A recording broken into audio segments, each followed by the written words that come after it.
রাজনীতির মাঠ থেকে এনসিপিকে বর্জনের ঘোষণা দিয়েছেন সঙ্গীত শিল্পী ফারজানা ওয়াহিদ শায়ান।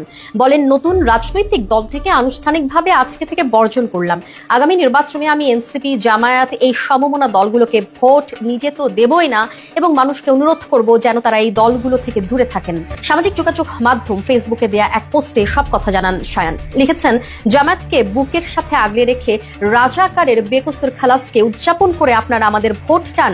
বিবেকবান স্বাভাবিক সাধারণ মানুষের ৭১-এর পরে জন্মেছি বলে কি জামায়াত চিনি না, আলবদর চিনি না, বীরাঙ্গনার ব্যথা বুঝি না?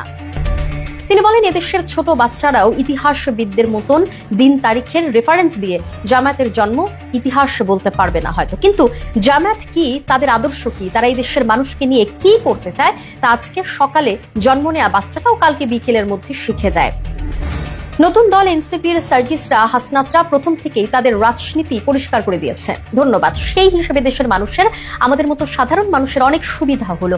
দিনের শেষে ভোটেই তো দাঁড়াতে হবে আপনাদের। এনসিপিকে উদ্দেশ্য করে তিনি বলেন, তারা নতুন দেশ গড়ার কথা বলে নিজেদের ভোটের জন্য জামায়াতকে বুকে টেনেছে বলে মনে হয়।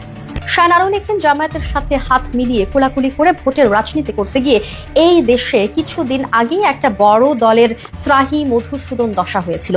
আওয়ামী এমন নতুন ধারাবাহিক পাপকর্ম করেছে দেশের মানুষের বিপক্ষে যে সেই দলের গুরু পাপকে ভুলিয়ে দিয়েছে প্রায়।